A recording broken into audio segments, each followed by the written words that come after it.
Imena leta 2016 so bančna luknja, kriminal ali letna konferenca SDS Medvode. Pogovarjamo se po angleško. Kamnite slike v knjižnici. Plate so spet moderne. Lepo pozdravljeni. Odločitev je padla in informativno oddajo ponovno začenjamo z dobrimi novicami. Javni sklad Republike Slovenije za kulturne dejavnosti je na včerajšnji osrednji prireditvi na Ljubljanskem gradu podelil priznanja za življenjsko delo in izjemne dosežke na področju ljubiteljske kulture. Med 7 nagrajenci je tudi naša občanka Agata Trojar, ki je prejela priznanje za delo na področju literarne umetnosti. Tokrat le njena izjava o tem, kaj to priznanje pomeni, več pa v prihodnji informativni oddaji. Pa je res potrditev, da način, na kakršen že pač ustvarjam, da je mogoče pa res še kakšnemu blizu in da se mi na naslednjih poteh še kakšen pridruži, pa ga še skupaj pobiksamo. In če vprašam takole, za vse te obrazložitve dolga je bila, na kaj si ti mogoče najbolj ponosna oziroma kaj ti daje največ tistega zanosa, od tistega, s čimer se ukvarjaš na tem kulturnem, ljubiteljskem področju? Vsekakor potrditev za moje literarno ustvarjanje, hkrati pa mogoče še celo prevaga vsi te projekti, ki jih počnemo skupaj s tolikimi ustvarjalci. Sem pa tja nam uspe ratati 40-50 različnih ustvarjalcev povezati. Mislim, da je to tisti največji dregljaj za kreativnost v naslednje.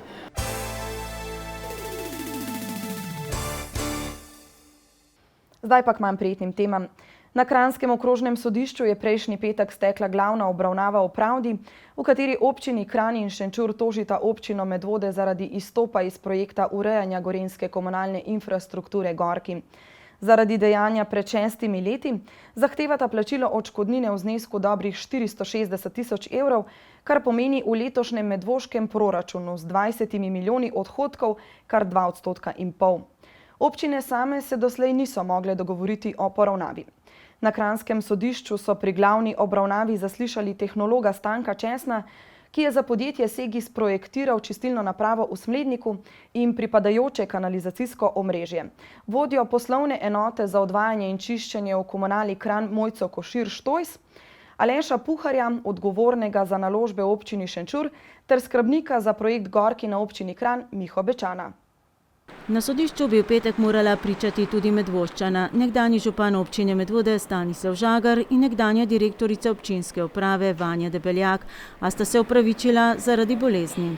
Tožeči občini je na petkovi obravnavi, ki jo je vodila sodnica Meta Pristavec, zastopal odvetnik Rajko Vrečer, Medvoško pa Primož Jazbec, kateremu se je pridružil tudi župan Nejc Smole. Iz pričanja prej omenjenih 4 prič je bilo mogoče razbrati sledeče.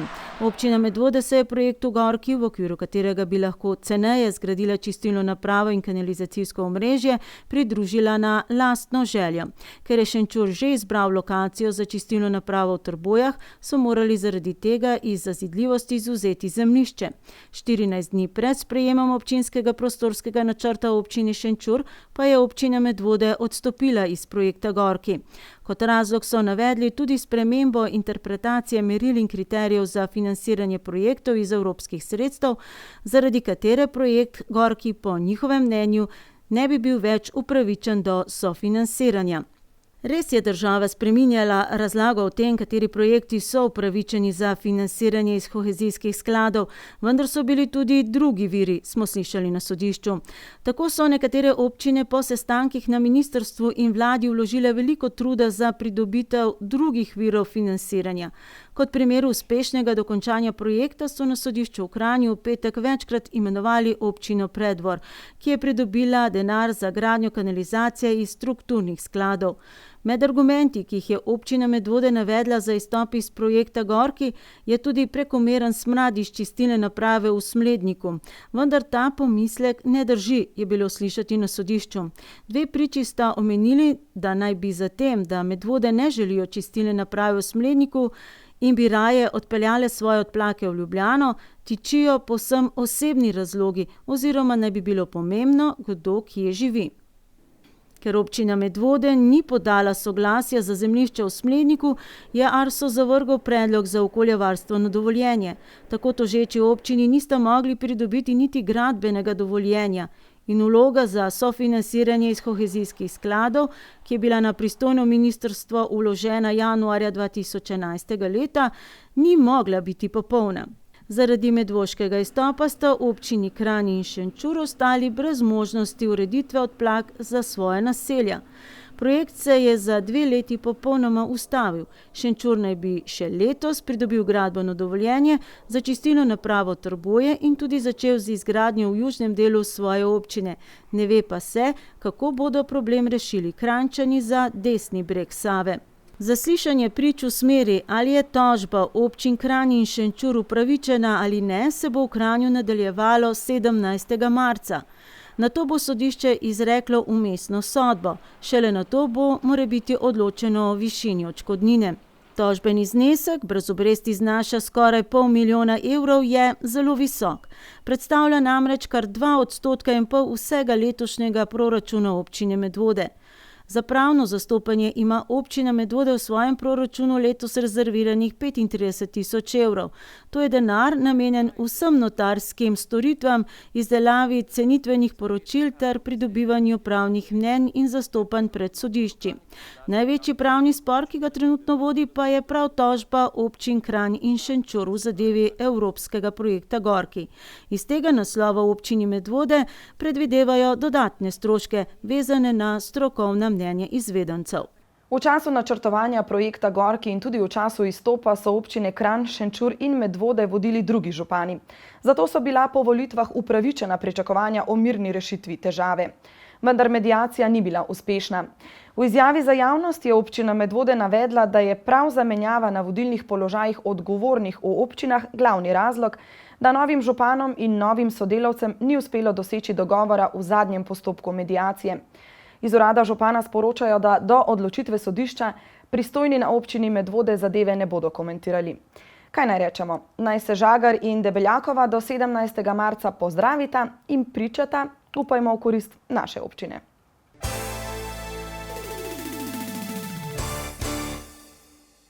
Medvoški občinski odbor Slovenske demokratske stranke je tisti, ki na svojo letno konferenco vedno povabi televizijo Medvode. Pa če tudi bi na njej pričakovali trenja med članstvom ali celo čistko v svojih vrstah. Tega na letošnji, že 17. konferenci ni bilo slutiti. Teme pa običajne, poročila za lansko leto in smernice za letošnje. Tako kot je že ustaljena praksa, so v svoje vrste povabili tudi goste. Povabilo pa se je odzvala dr. Andreja Valič-Zver, ki je občinski odbor SDS Medvode opisala kot uspešnega. Naj še naprej, tako kot do sedaj, delujejo v skladu z vrednotami Slovenske demokratske stranke. Torej, naj krepijo demokracijo, varnost, mir, solidarnost, pravno državo, vse to, kar člane Slovenske demokratske stranke zavezuje pri njihovem delovanju. Kot pravi, je politika v slabi kondiciji oziroma čisto nekaj drugega, kot je sama pričakovala pred 25 leti. Kljub temu, da se je članstvo SDS v zadnjem obdobju nominalno zmanjšalo, nekaj manj kot 13 tisoč jih je, pa vendarle javnomnenjske raziskave kažejo na zmago na volitvah, če bi do teh prišlo. Sama v to ne verjame, se kot pravi, bo obstoječa vlada s populističnimi ukrepi in ponovnim zadolževanjem mandat najbrž speljala do konca. Slovenska demokratska stranka je v tem trenutku najmočnejša stranka v slovenskem prostoru in menim, da edina, ki lahko potegne slovenski voz iz tega blata, v katerega se je pogreznil po 25 letih od slovenske osamosvojitve. Tudi če bi bile volitve jutri in bi dejansko 37% volivcev volilo SDS, pa sama nima odgovora na to, kdo bi bil v tem trenutku primeren koalicijski partner. Svari pred levimi in desnimi skrajneži, velike upe pa polaga v nove stranke in tudi nevladne organizacije iz vrst pomladnikov. Brez odgovora je ostalo tudi vprašanje, koga voliti na predsedniških volitvah. Delila pa je mnenje, da svojega kandidata oziroma kandidatko morajo imeti. In glede na to, da je pred stranko tudi volilni kongres, se bodo morali člani medvoškega občinskega odbora spomladi še enkrat sestati. Kot pravi Valid Zverova, nič ne kaže, da Janez Janša ne bi še enkrat kandidiral za predsednika stranke, pa vendarle se za njeno prihodnost ne boji tudi, če temu ne bi bilo tako. Kot rečeno, na letni konferenci občinskega odbora SDS ni bilo zaslutiti nobenih trenj. Edina čistka, ki se je dogodila, pa je bila črtanje tistih, ki niso plačali članarine. Ta pa je po zmožnostih od minimalno 2 do največ 15 evrov. Mislim, da delujemo korektno, profesionalno, navzven delujoče za občane, prijazno. Mislim, da SDS v sedajšnji ali pa letošnjem letu je pokazala eno tako konstruktivno držo na občinski ravni.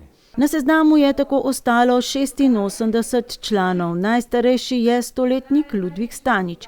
Izpostavili pa so predvsem problem delovanja interesnih organizacij, Slovenske demokratske mladine in ženskega odbora in tudi usihanje števila klubov seniork in seniorjev. Največji problem je pridobivanje mladih. Mladi se ne odločajo za politiko. To ni samo naš problem SDS, ampak to je problem celotne družbe, da se mladi ne vključujejo v politiko. To je en tak vsesplošni problem. Moj apel bi bil pravzaprav namenjen generaciji, ki je odgovorna za to, da naši mladi odhajajo iz Slovenije, da zapuščajo slovensko državo in iščejo svoj kruh drugje. Zanje je treba najti mesto v Sloveniji, da bodo delali za nas, za Slovenke in Slovence, za naše skupno dobro. In mislim, da je za to odgovorna naša generacija. Leto 2016 je torej minilo brez posebnosti. Občinski odbor je med drugim soorganiziral posvet na temo 25 let po osamosvojitvi. V svete javnih zavodov jim je uspelo izvoliti svoje člane. Uspeli so s predlogi za občinske nagrajence. Leon Marjasec kot predsednik občinskega odbora in po novem tudi podpredsednik Gorenjske regijske koordinacije je sodeloval na 24 dogodkih po Sloveniji, kot svetniška skupina pa na kar 60 občinskih prireditvah in srečanjih, saj kot pravijo, so si za nalogo zadali vzpostavitev pozitivne klime in boljšo prepoznavnost med občani. V občinskem svetu, poleg Leona Marjasca sta v njem še Saša Rožič in Roman Robas, so podali 12 pobud. Med drugim so ponovili tisto, da naj bi se kakšna od ulic poimenovala po doktorju Jožetu Pučniku, saj je zadnja leta preživel v naši občini. Podobno konstruktivno držo v občinskem svetu napovedujejo tudi letos. Prioriteta v planu je seveda občinski proračun, tega se moramo držati, smo ga sprejeli in veliko napora bomo mogli tudi v C0 kanal vložiti. Sam izhajam iz tistega kraja, kater bo največji problem in tukaj bomo pomagali z vsemi svojimi močmi, znanjem in da speljemo ta projekt.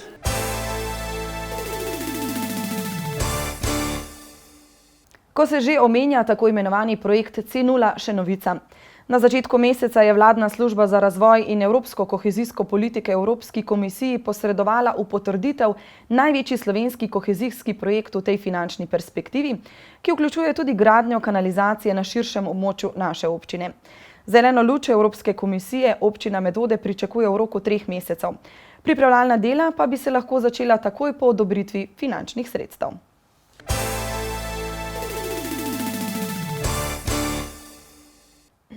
V pastoralnem domu v Preski je pretekli petek potekalo novo srečanje v ciklu predavanj Dopolnimo spoznanja z naslovom Bančna luknja, splet okoliščin ali kriminalno dejanje. Tokrat so v goste povabili Anžeta Logarja, poslanca SDS in vodjo parlamentarne preiskovalne komisije o zlorabah v bančnem sistemu, ki je podal nekaj dosedanjih zaključkov komisije. Tokratno predavanje je bilo že 3. predavanje v letošnjem ciklusu 6 srečanj v pastoralnem domu v Preski, tematike pa so vedno družbeno aktualne. V bistvu so vsi ciklusi Dopolnimo spoznanja namenjeni, da ljudje slišijo obe dve plati in z ustvarjanjem in z dobivanjem različnih informacij si lahko sami ustvarjajo mnenje. O bančni luknji in zlorabah v slovenskem bančnem sistemu je spregovoril poslanec SDS Anže Logar, ki vodi parlamentarno preiskovalno komisijo o zlorabah bančnega sistema. On je v tem trenutku najbolj kompetentna oseba v tem našem prostoru, saj je predsednik preiskovalne komisije, ki ugotavlja razloge za bančno luknjo. In prav je, da ljudje vedo, kam je ta denar šel. Ta denar je šel tudi v razne vaške investicije, raznih evropskih sredstev, da jih ni treba vračati, in med drugim tudi na znane poštne nabiralnike v blokih, kupljenih po Jazbinškovem zakonu, z 15 milijonsko vrednostjo. O teh ljudeh narod slovenski ne sme tega slišati. Logar je na predavanju predstavil razmere v slovenskem bančnem sistemu pred in ob nastopu največje gospodarske in finančne krize leta 2008 in kako so se organi upravljanja bank, država in Banka Slovenije odzvali na prihod krize.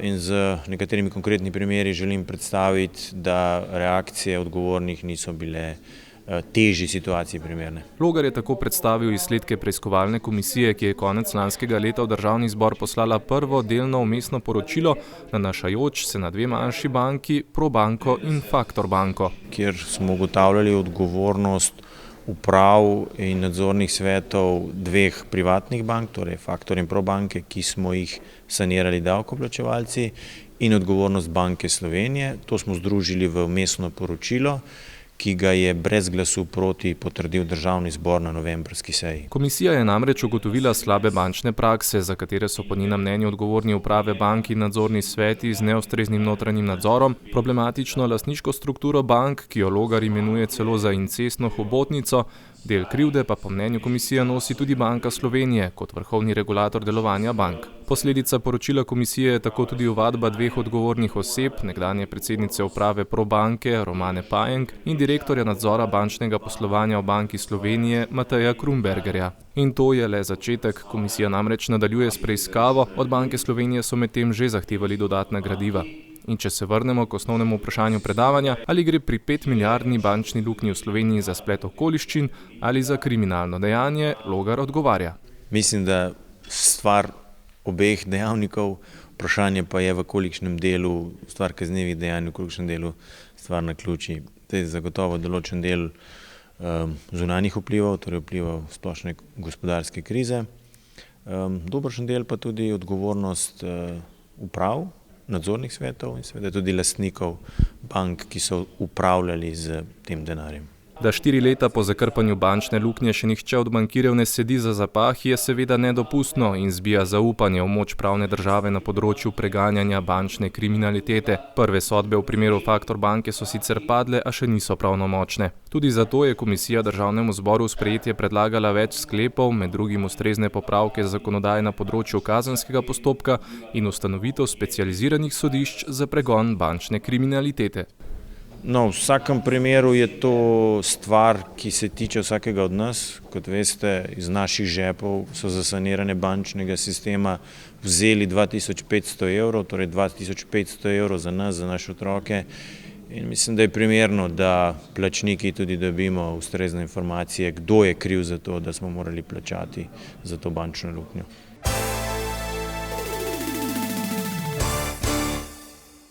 Kot ste lahko slišali na začetku oddaje, je Agata Trojer zaznamovala leto 2016 v Sloveniji na področju ljubiteljske kulture. Poglejmo, kdo so še ostali Medvoščani, ki so zaznamovali lansko leto.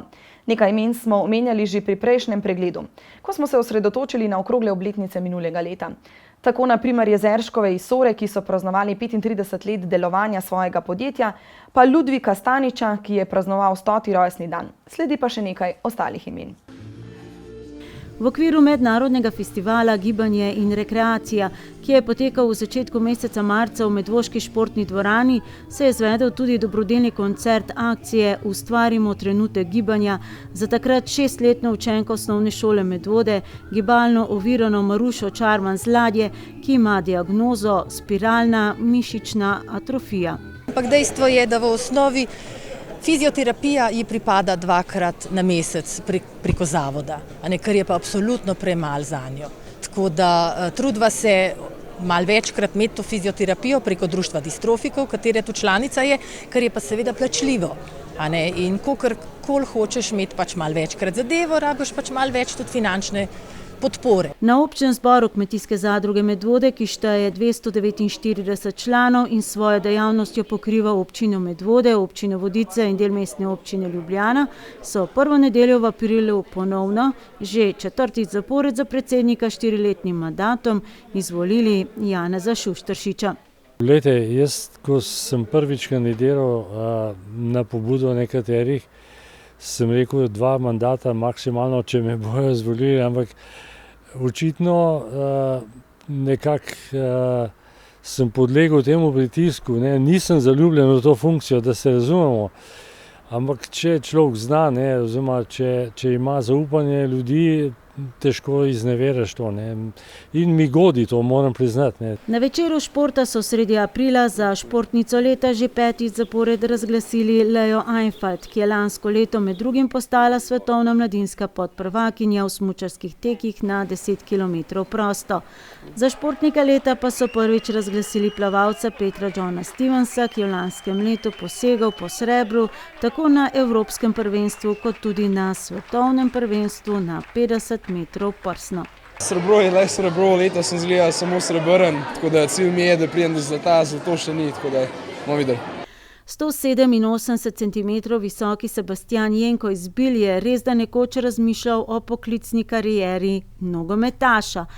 Pa so se mu leta 2016 na široko odprle poti v svet mode. Konec aprila je sodeloval na Ljubljana Fashion Weeku, že januarja pa na italijanskem tednu mode. Ni dovolj, da si samo lep, pravi. Na prejšnjem oziroma sedajšnjem Fashion Weeku v Milanu, ko sem delal za Dolce Gabbana, to mi je bilo res največ, kar bi lahko sploh si želel, tako na začetku.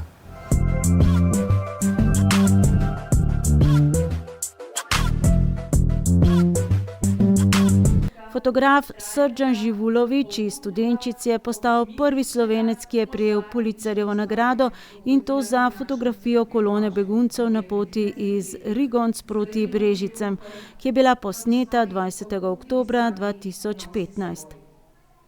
Na slavnostni seji ob občinskem prazniku so mu podelili posebno priznanje.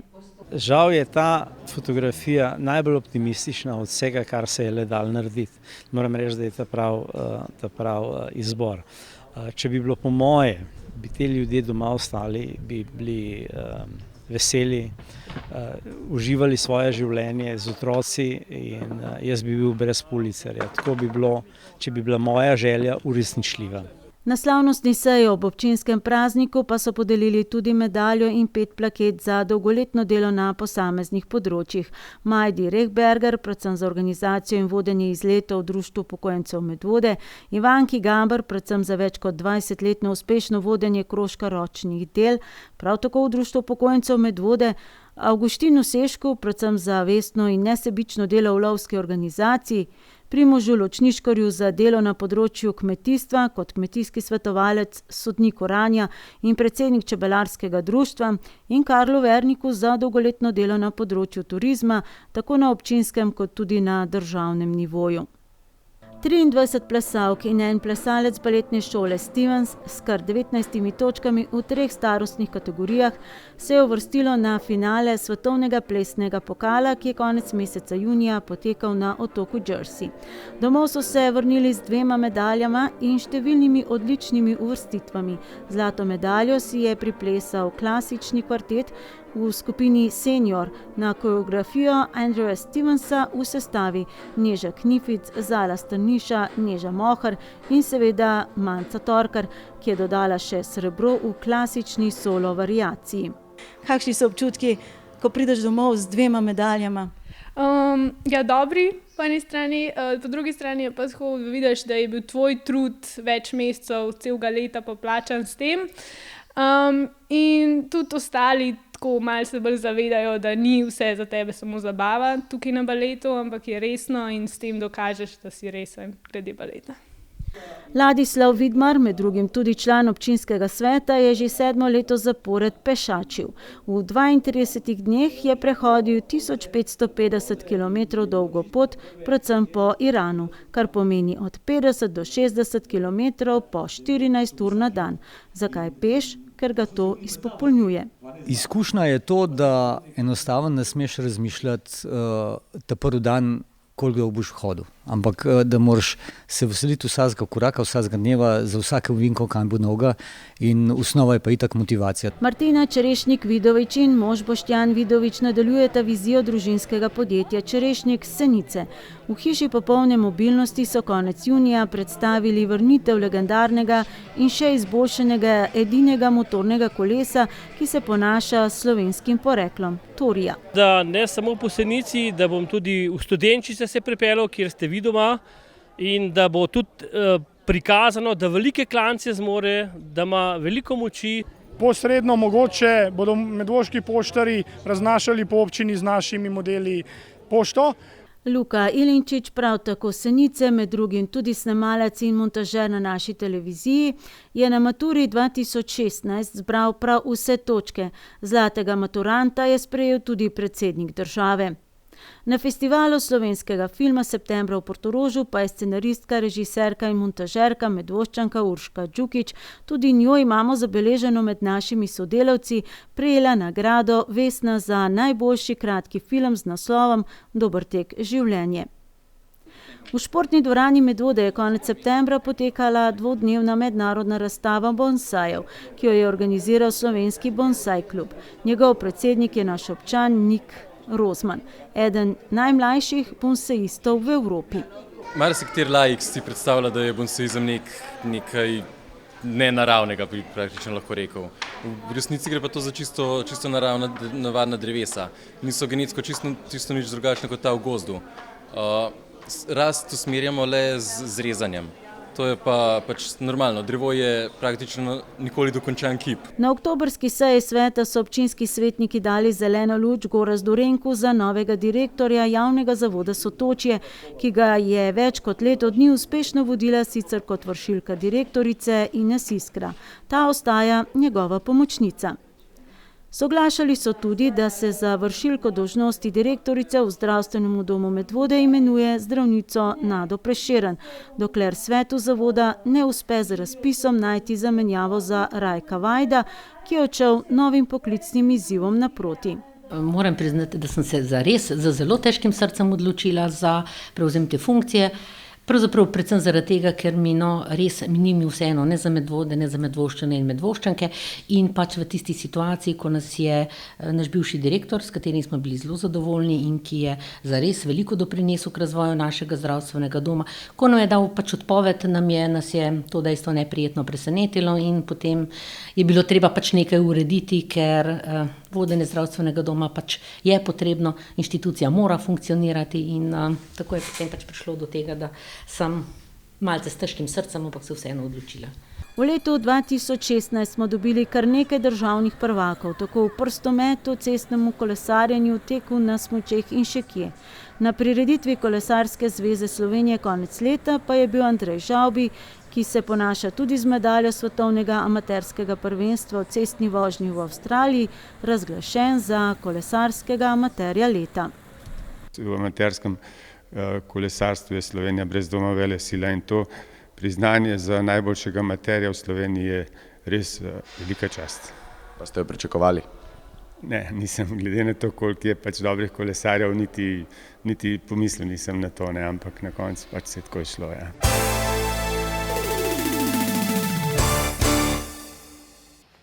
Odbor za mednarodno sodelovanje in javni zavod Sotočje Medvode vsak torkov večer v prostorih kavarne Sotočje organizirata srečanja, namenjena neformalnemu učenju angleškega jezika.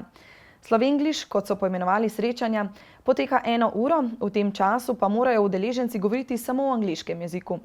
Trening se odvija v sproščenem vzdušju pod vodstvom učiteljice angleškega jezika, namenjeni pa so vsakomur, ki si želi govoriti angleško, pa zato ne najde dovolj priložnosti. Kavarna Sotočje vsak torek zvečer gosti govorce angleškega jezika. Gre za brezplačen trening oziroma utrjevanje znanja angleškega jezika, ki ga organizirata Odbor za mednarodno sodelovanje in Javni zavod Sotočje Medvode. Sproščena srečanja trajajo dobro uro. V tem času pa morajo udeleženci vso komunikacijo opravljati v angleškem jeziku.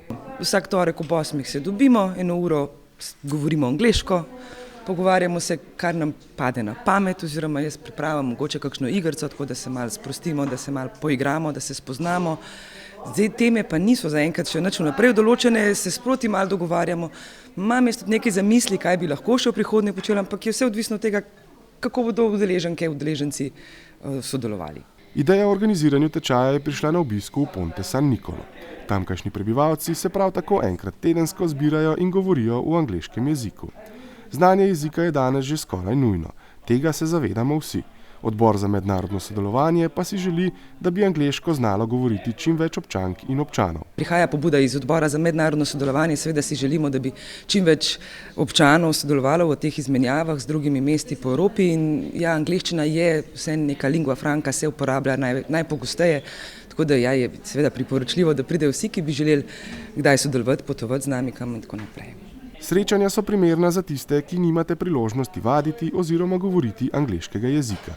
Svoje znanje pa bi vendarle radi utrdili. V bistvu že kar nekaj časa, kar sem zaključila z šolo, tako da sem malo zarjavela, tako da je neko znanje v podzavesti in bo tole dobra prilika, da se te stvari malo budijo, pa da mogoče v svežinci se stvari, ki smo se že enkrat naučili pa znali. V sproščenem vzdušju pa neformalno učenje angleškega jezika kaj kmalu postane prava zabava. Taka prijetna srečanja so danes, je 3. urica, tako da zelo hitro mine in je zabavno, se vsi skozi smejemo, tako kot zdajle, tako da je zelo luštno, pa tudi se mi zdi uporabno. No. V prihodnosti se zna zgoditi, da bodo večeri namenjeni tudi pogovorom v kakšnem drugem tujem jeziku. Zaenkrat pa ste na torkova srečanja v kavarni Sotočje vabljeni vsi, ki želite svoje znanje angleškega jezika nadgraditi ali pa samo osvežiti. Knjižnica na Sotočju ponovno gosti zanimivo razstavo. Tokrat se predstavljata domačina zakonca Primožič. Fotografa Borisa Medvoščani že dobro poznamo. Prvič pa je javno svojo umetniško žilico predstavila njegova žena Barbara. Kamenje struge reke Sore je postalo slikarsko platno in objekt fotografiranja v tehniki stereografija. Zato sta razstavo poimenovala kar Kamnite slike. Odprtje razstave Barbare in Borisa Primožiča je z glasbenim uvodom popestril pianist Blaž Avsenik, uvodno besedo s predstavitvijo stvaritev zakoncev Primožič pa je imel Riko Rižnar. Boris Primožič je Medvoščanom sicer zelo poznan fotograf, saj je s svojim fotoaparatom obeležil praktično vsak pomemben dogodek, vse pomembne in manj pomembne ljudi, stavbe in druge objekte. V zadnjih letih pa vestno skrbi tudi za ohranjanje pa tudi obujanje medvoške zgodovine ter z izobraževanjem o fotografiji in fotografiranju najmlajših otrok v vrtcu in osnovni šoli. Da je pri tem zelo uspešen, dokazujejo tudi nagrajene fotografije otrok, ki jim je bil mentor, kot pomemben zgodovinski doprinos k medvoški dediščini, pa so ustvarja zbirko medvoških obrazov, pripovedi o ljudeh, ki so obogatili medvoško življenje. Tokrat predstavlja malo poznano tehniko poimenovano stereofotografijo oziroma 3D fotografijo. Gre za tehniko, katere začetki segajo že v 40. leta 19. stoletja in je edina fotografska tehnika, ki ustreza načinu gledanja z obema očesoma. Postopek je potrebno narediti z 2 fotoaparatoma hkrati, ki imata enak objektiv. Za lažje delo pa si je Boris pomagal kar z ogledali. Tokratni motiv so bili rečni kamni in tako je prav lahko najti rdečo nit razstave v knjižnici na Sotočju, saj je njegova žena Barbara z rečnimi kamni ustvarjala na drugačen način. To so prodniki iz reke Sore, večinoma, pač zbirala sem bolj gladke prodnike in se odločila narisati čipko, jaz rečem na to. Spodbudili so me v bistvu prtiči moje tašče pokojne. Ona je kvačkala zelo lepe prtičke iz drobnega garna. Sem se zmeraj spraševala, zakaj ni nikoli narisala, nikjer ni to ostalo. Sem rekla, mogoče bi pa jaz probala, majčkeno sem šla na internet, tako naprej, zasledila tudi mandale potem in sem se poskusila v tem. No. Vse, kar potrebuje za ustvarjanje, je bela akrilna barva in zelo tanek čopič, pa še kozarček vode in veliko potrpljenja. In če pride do napake... Ne, nobenega kamna še nisem stran vrgla. Če sem se že zmotila, pač vzorček bi malo drugačen, ne? Sem pač poskušala temu prilagoditi. Tako da, ne, kar gre. Zaenkrat še nič stran ni prišlo. In recimo v povprečju, koliko časa vzame slikanje na en kamen nekega takega vzorca, kakršnega vidim danes? Najbrž je sicer odvisno od velikosti, ampak vendarle neko povprečje. Ne toliko od velikosti, kot od drobnosti vzorca, ne? Med 2 in 5 uram, tako približno. Ne? Nastajanje razstave, katere soavtorica je z možem, ki zaradi bolezni pri otvoritvi ni sodeloval, se je zgodilo spontano. Boris zelo rad fotografira detajle in prodniki so precej hvaležen fotografski objekt, tako da je ideja o skupnem projektu zrasla kar na enem od sprehodov. Združva izleta, ne, pa kamne iščeva, tudi po Soribrodom, ja, po let seveda, da je malo mrzlo. Se pravim, iščem bolj gladke kamne, ni važno, kakšne barve je, seveda rajš imam temnejšega, ker se potem bela barva bolj vidi. Nisem se še odločila za barve, ker mi nekako bela nekako najbolj sede. Ne. Probala bom zdaj v kratkem verjetno na bel kamen s črno barvo, to je pa to zaenkrat. Barbara se sicer z ustvarjanjem najrazličnejših izdelkov ukvarja že dlje časa in do včeraj je bil to le hobi, ki so ga poznali njeni bližnji. Razstava v knjižnici pa je priložnost, da njeno umetnost vidimo še ostali. Slišali smo, da sicer zelo uživate, bom rekla, v ustvarjanju različnih izdelkov, tako da si recimo kar predstavljam, najbrž vaša hiša polna raznih izdelkov, s čim se pravzaprav vse ukvarjate. To umetniško plat namreč vidimo mi danes, se mi zdi, da prvič tukaj. Točno, ja, prvič, da sem se v javnosti pokazala. Torej, veliko stvari sem že delala, kot je bilo rečeno, tudi delavnice s Janovim razredom, ne. Vse sorte smo delali, drzila za novo leto, okraske, vse živo. Moram pa reči, da je doma tega dobro, je nekaj, ampak večina pa dam za darila. Ne, tako. In prijatelji so takšnih daril res veseli, ter vsako leto z zanimanjem pričakujejo, s čim jih bo Barbara spet presenetila. Zagotovo tokratna razstava ne bo njena zadnja. Boris pa se bo, ko mu bo zdravje dopustilo, lotil še nadaljevanja priprave razstave črno-belih fotografij Medvod v okviru fotosekcije Kuda Fofite, seveda pa bo še naprej zbiral zgodovinske fotografije in spomine. Njuna razstava Kamnite slike bo na ogled v knjižnici na Sotočju vse do 9. februarja. V prostorih Jedra je že 3. leto zapored potekal sejem vinilnih plošč. Četudi smo v digitalni dobi, se glasba na klasičnih gramofonskih ploščah ponovno vrača med ljubitelje dobrega zvoka. Danes nas glasba spremlja kot nekakšna kulisa. Kamorkoli gremo, jo imamo v ušesih. V žepu na telefonu s sabo nosimo na tisoče pesmi. Gramofon še zdaleč ni tako priročen. Zahteva, da se mu posvetiš, celoten ritual poslušanja pa v ospredje spet postavlja glasbo. Morda je ravno to razlog, da se danes vse več ljudi vrača k gramofonom in gramofonskim ploščam. Saj se na ta način od vse splošnega hitenja za nekaj časa odpočiješ, ploščo poslušaš od začetka do konca in spet zaslišiš izgubljene tone. Ja, zagotovo, zdaj CD-ov je v bistvu že čisto zatonil. No. Vinilke se vračajo nazaj, je pa zanimivo, da se v zadnjem času tudi kasete vračajo. No. Tudi bendi so zdaj začeli izdajati spet albume na kasetah in na vinilih, dočim CD-ji je pa potrošnja res majhna. Včasih, ko se vsa glasbena industrija pritožuje nad slabo prodajo, je zanimiv podatek, da prodaja gramofonskih plošč iz leta v leto narašča. Vsi najpopularnejši glasbeniki spet izdajajo svoje albume tudi na vinilkah, kar dokazuje, da je na tem področju še mogoče zaslužiti.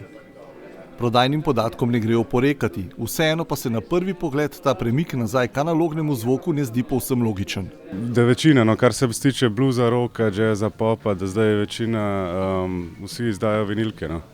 Tudi ta popularna glasba, recimo MTV-ovska, se dosti na vinilih izdaja, kar je zelo zanimivo. No. Tako da ja, vinilke se vračajo. No. Zanimivo je, da se k poslušanju gramofonskih plošč vrača tudi vse več mladih, ki so odraščali z drugo tehnologijo in jim je uporaba gramofona tuja. Morda jih privrači vznemirljiv retro občutek poslušanja glasbe, ali pa bi le radi obrisali prah s plošč svojih staršev in iz njih spet iztisnili tisto domače prasketanje in topel, pomirjajoč zvok vinilke. Skratka, sejem bil je živ.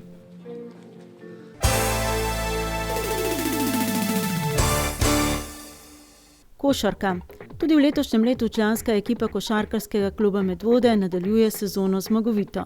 V 11. kolu je za 15 pik premagala Pivko, v 12. kolu pa za kar 48 pik Novo Gorico in v 13. kolu za 20 pik Koper.